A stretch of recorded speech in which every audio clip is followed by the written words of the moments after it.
Okay, continuing with Hilchot Lashon Hara from the Hafetz Chaim, or Klal Chet Halacha Daled. Veda, you should know, the Isur Sipur Lashon Hara hu afilu al am haaretz. The prohibition against speaking Lashon Hara applies even to an am haaretz. An am haaretz is someone who is defined as an ignorant person who commits sins. Ki gam hu bichlal am Adonai v'tzivotav sheotziam miMitzrayim. He is considered Hashem's nation. He might not be the smartest guy. He might not know what he's doing. But that does not warrant you to speak Lashon Hara about him. As you will remember, Lo telech rachil be'amecha, your nation. So anyone that is part of your nation, even if someone that is a am haaretz, he is part of that, and you can't speak about him. So the scenario here says, in a small, friendly shul, in a beach town, Shachrit is followed by cake and coffee. A visitor asks about the cake's hechsher, and discovers that the locals do not consider a hechsher necessary on cake, as long as the label does not list any obviously non-kosher ingredients. The visitor may not speak negatively about them, because those people are behaving out of ignorance, and are therefore still included in amitecha, and not classified as evildoers. Yeah. V'kol sheken imu tamid chacham. How much more so if the subject of Lashon Hara is a Torah scholar. Certainly, the transgression is more severe. The rabbis tell us in the Gemara, anyone who disparages the memory of a Torah scholar, nofel bageinam, he falls into geinam. Shneimar, as the pasuk says in Tehillim, ve'hamatim hakalkalotam yolichem Adonai po'alei avin shalom al Yisrael. Okay.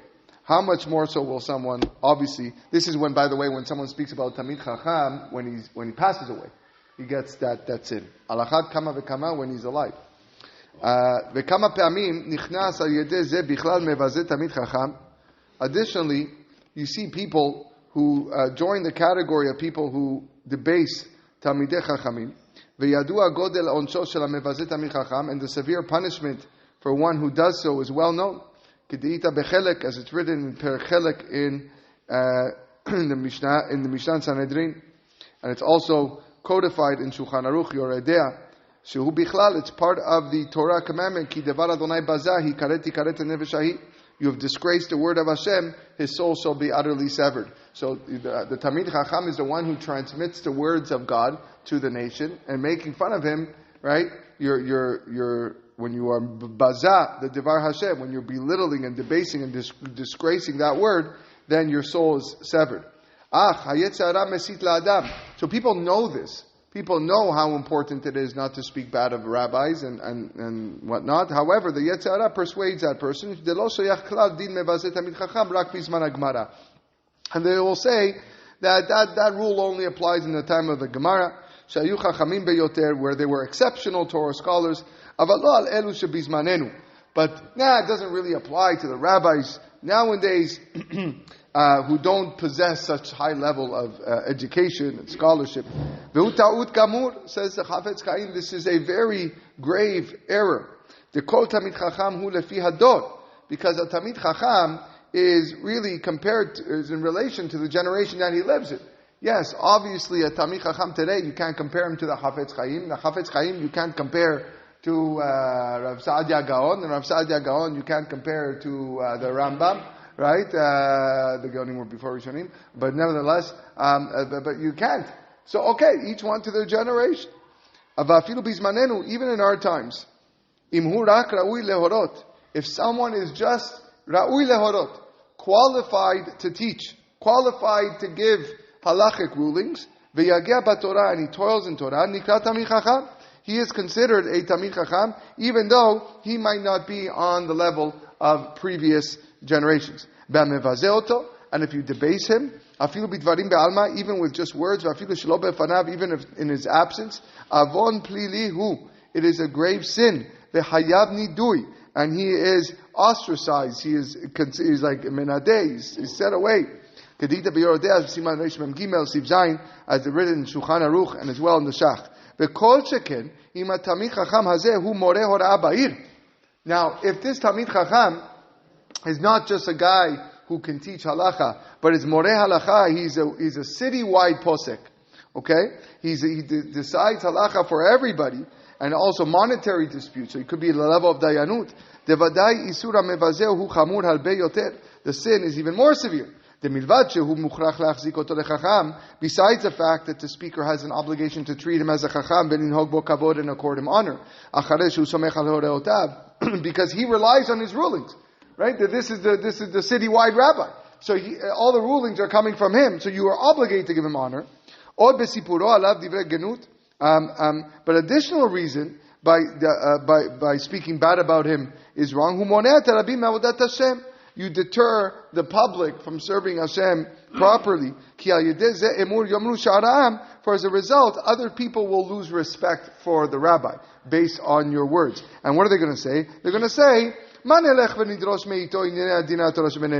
should we go consult this rabbi? Why should we go ask him a question about halacha? Or if we have a litigation between us, adin, and we want his psak, why should we do this? He won't be able to mediate between us in any case. Everyone is going to start doing what he pleases. Literally means he's going to start building an altar for himself, which is asur. It's a play on words. Back then you weren't allowed to build your own altar. But instead of going to the rabbi, people are going to do whatever they want to do it. And many other dire circumstances. He says too many to be mentioned over here. Hashem yishmerenu, Hashem should protect us. He brings two scenarios, and with this we'll end. Scenario H. A group of activists builds a youth center to serve at-risk boys in their community. Some longtime community members feel it's the wrong approach in that it rewards rebellious behavior. When the rabbi endorses the project, they speak against him, accusing him of pandering to the wealthy men who spearheaded it. Their disparagement of the rabbi is a serious form of Lashon Hara, since it might cause members to stop listening to the rabbi's words altogether. And last scenario, in an interview in a local Jewish newspaper about the outbreak of COVID-19, a Rosh Yeshiva suggests that one lesson might be to re-examine our emphasis on materialism. I actually remember hearing something like that when COVID came out, right? When everybody couldn't go places and you had to limit everything you did. So I remember there was one rabbi that got on like a 30-minute rant about materialism. Anyway, a wealthy man who reads the interview is offended. And he accuses the Rosh Yeshiva of thinking he's a prophet, arguing when compared to the rabbis of the former generations, this Rosh Yeshiva is certainly not a gadol.